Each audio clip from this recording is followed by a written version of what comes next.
Today, 40 million Americans are indebted for their passage to the new economy. Too poor to pay their way through college, they now owe lenders more than $1 trillion US. They too find what jobs they can get to pay off a debt that is secured on their person. In America, even a bankrupt gambler gets a second chance. But it is nearly impossible for an American to discharge his student loan debts. Once upon a time, in America, going to college did not mean graduating with debt. My friend Paul's father graduated from Colorado State University on the GI Bill. For his generation, higher education was free or almost free because it was thought of as a public good. Not anymore. When Paul also graduated from Colorado State University, he paid for his English degree by working part-time. 30 years ago, higher education tuition was affordable, reasonable, and what debts you accumulated you paid off by graduation date. Not anymore. Paul's daughter followed in his footsteps, but with one difference. When she graduated 5 years ago, it was with a whopping debt. Students like Kate have to take on a loan because the cost of higher education has become unaffordable for many, if not most, American families. But so what? Getting into debt to buy an expensive education is not all bad if you could pay it off with the increased income that you earned from it. But that's where the rubber meets the road. Even a college grad earned 10% more in 2001 than she did in 2013. So, tuition costs up, public funding down, family incomes diminished, personal incomes weak. Is it any wonder that more than a quarter of those who must cannot make their student loan payments? The worst of times can be the best of times, because certain truths flash up in ways that you can't ignore. I want to speak of 3 of them today. $1.2 trillion of debts for diplomas make it abundantly obvious that higher education is a consumer product you can buy. All of us talk about education just as the economists do now, as an investment that you make to improve the human stock by training them for work, as an investment you make to sort and classify people so that employers can hire them more easily. The US News and World Report ranks colleges just as the Consumer Report rates washing machines. The language is full, peppered with barbarisms. Teachers are called service providers. Students are called consumers. Sociology and Shakespeare and soccer and science, all of these are content. Student debt is profitable, only not on you. Your debt fattens the profit of the student loan industry, the 2 800-pound gorillas of which, Sallie Mae and Navient, posted last year a combined profit of $1.2 billion. And just like home mortgages, student loans can be bundled and packaged and sliced and diced and sold on Wall Street. And colleges and universities that invest in these securitized loans profit twice, once from your tuition and then again from the interest on debt. With all that money to be made, are we surprised that some in the higher education business have begun to engage in false advertising, in bait and switch, in exploiting the very ignorance that they pretend to educate? Third, diplomas are a brand. Many years ago, my teacher wrote, when students are treated as consumers, they are made prisoners of addiction and envy.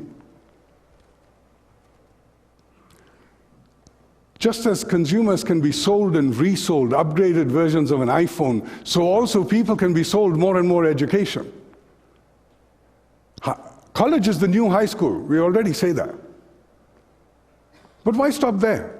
People can be upsold on certifications and recertifications, master's degrees, doctoral degrees. Higher education is also marketed as a status object. Buy a degree, much like you do a Lexus or a Louis Vuitton bag, to distinguish yourself from others, so you can be the object of envy of others. Diplomas are a brand.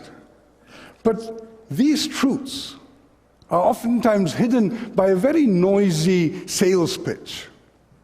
There is not a day that goes by without some policy guy standing on the television, sitting on the television telling us a college degree is absolutely essential to get on that up escalator to a middle-class life. And the usual evidence offered is the college premium. A college grad who makes, on average, 56% more than a high school grad.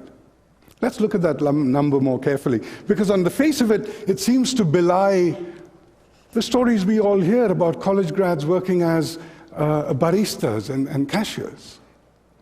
Of 100 people who enroll in any form of post-secondary education, 45 do not complete it in a timely fashion, for a number of reasons, including financial. Of the 55 that do graduate, 2 will remain unemployed, and another 18 are underemployed. So, college grads earn more than high school grads, but does it pay for the exorbitant tuition and the lost wages while at college? Now even economists admit going to college pays off for only those who complete it, but that only because high school wages have been cut to the bone. For decades now, for decades, workers with a high school degree have been denied a fair share of what they have produced. And had they received, as they should have, then going to college would have been a bad investment for many. College premium, I think it's a high school discount. 2 out of 3 people who enroll are not going to find an adequate job. And the future for them doesn't look particularly promising, in fact, downright bleak. And it is they who are going to suffer the most punishing forms of student debt. And it is they, curiously and sadly, who are marketed most loudly about this college premium thing. That's not just cynical marketing, that's cruel. So what do? What if students and parents treated higher education as a consumer product? Everybody else seems to. Then, like any other consumer product, you would demand to know what you're paying for.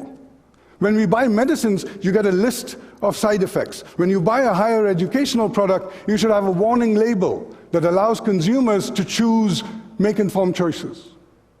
When you buy a car, it tells you how many miles per gallon to expect. Who knows what to expect from a degree, say, in Canadian studies? There is such a thing, by the way. What if there was an app for that? One that linked up the cost of a major to the expected income. Let's call it income-based tuition, or IBIT. One of you make this. Discover your reality. There are 3 advantages, 3 benefits to income-based tuition. Any user can figure out how much money he or she will make from a given college and major.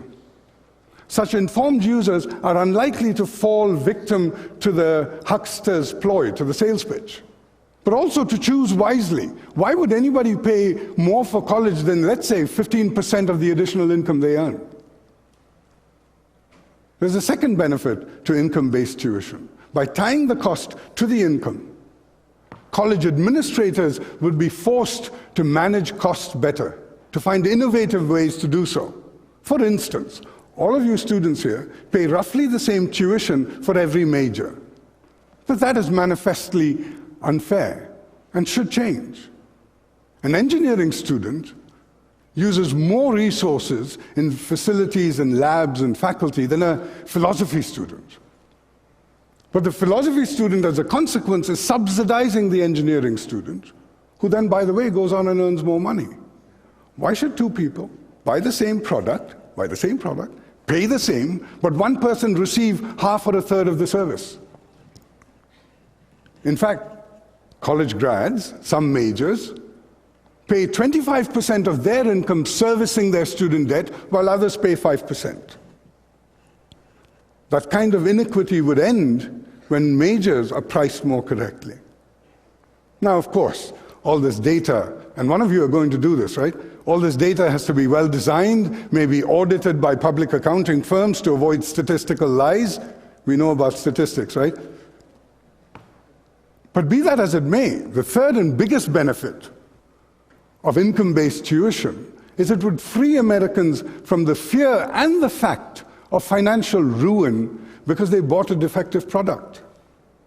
Perhaps, in time, young and old Americans may rediscover, as the gentleman said earlier, their curiosity, their love of learning, begin to study what they love what they study, follow their passion, get stimulated by their intelligence, follow paths of inquiry that they really want to. After all, it was Eric and Kevin 2 years ago, just exactly these kinds of young men, who prompted me and worked with me, and still do, in this study of indebted students in America. Thank you for your attention.